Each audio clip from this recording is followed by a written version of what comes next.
When leaders announce a crisis in the Strait of Hormuz, the headline suggests a war zone. The reality is far more calculated.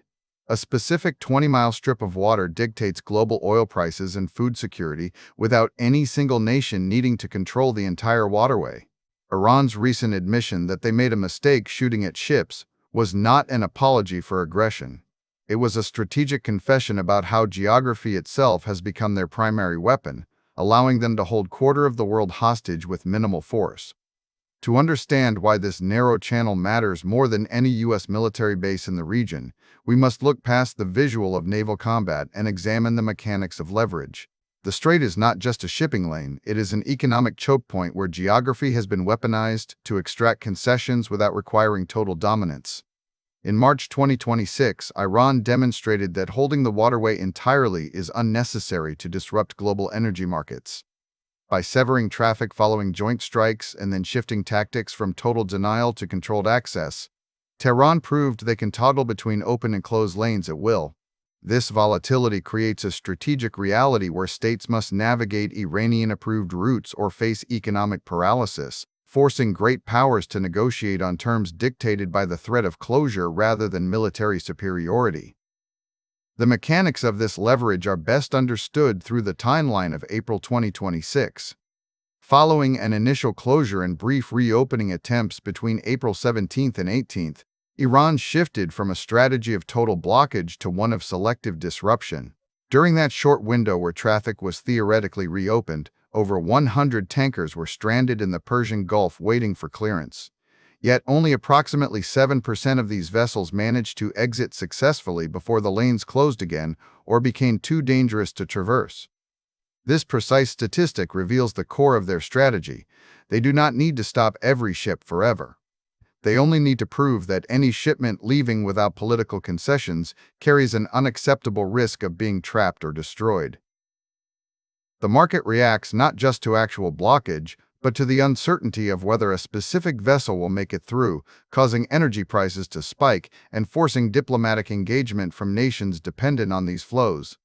Quick resource note: I keep a curated set of Amazon search links in the description for books, gear, and tools relevant to this channel's topics.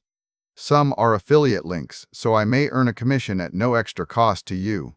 Please consider supporting the channel by using those links if you find something useful.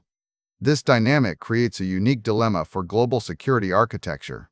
While commercial operators frequently request military escorts under programs like Operation Epic Escort, the United States Navy has declined near-daily requests due to operational constraints and the risk of escalation into total war. The U.S. cannot afford to escort every tanker without inviting a direct conflict that would likely escalate beyond controlled skirmishes. Consequently, the world is forced to adapt its logistics chains rather than rely on military force alone. We are seeing a structural shift in shipping behavior where over half of all vessels now transiting the strait are operated by firms from just 4 specific countries. These nations have effectively normalized transit through Iranian-approved routes as a cost of doing business, signaling that states will accommodate geopolitical coercion to keep their economies moving rather than fighting it militarily every time a ship passes. The stakes extend far beyond the price of gasoline or crude oil. This choke point is equally critical for global food security, creating a direct link between maritime strategy and daily caloric intake worldwide. Between 20% and 30% of all global fertilizer exports transit this waterway, including roughly 35% of urea production. Nitrogen accounts for approximately 59% of total global fertilizer use, which in turn supports staple grains that provide over 40% of the world's calorie supply.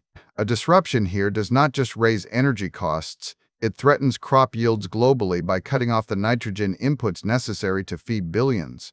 When Iran tightens its grip on these lanes, they are effectively holding food production hostage, making this a direct threat to global survival rather than merely an economic dispute between petrostates and Western powers. The admission from Tehran that shooting at ships was a mistake highlights the precision required in this asymmetric game of chicken. The goal is never total closure because that would trigger an overwhelming counterforce capable of dismantling their naval capabilities entirely. Instead, the objective is controlled volatility. By keeping the threat alive but not constant, they maintain leverage without inviting destruction. This approach allows Iran to punch well above its weight class by targeting the world's economic arteries rather than engaging enemy armies on a battlefield where conventional military superiority would likely prevail against them. The result is a permanent state of negotiation where geography dictates terms more effectively than any treaty or alliance could. In this environment, the traditional tools of deterrence lose their sharpness. Military bases project power through infrastructure and presence, but the strait requires only mines and fast boats to disrupt a quarter of global oil flow daily. This asymmetry forces great powers into a reactive posture where they must absorb economic pain rather than risk escalating conflict. Natural gas prices have risen sharply in Europe and Asia as a result, while U.S. domestic production buffers its own market from immediate shock. The reality is that the world's energy system remains fundamentally vulnerable to this narrow channel, turning every negotiation over sanctions or regional behavior into a high-stakes calculation of who can afford the disruption longer than their adversary. The lesson for any observer following global affairs is that strategic power is no longer defined solely by the size of an army or fleet, but by the ability to control critical nodes in the global supply chain. The Strait of Hormuz has evolved from a potential flashpoint into a permanent leverage tool where geography itself becomes the weapon. When state actors admit they made a mistake, it signals that their goal was never total closure, which would trigger an overwhelming counterforce, but rather controlled volatility to force diplomatic engagement without risking a war they might lose militarily. The world does not need Iran to control every inch of water. It only needs them to threaten the flow enough to keep prices high and alliances strained. Thanks for watching all the way to the end. I am a one-person team working hard to make each video better than the last. Subscribe if you found value. It is the best way to show support. Drop a comment with your biggest takeaway. See you in the next video.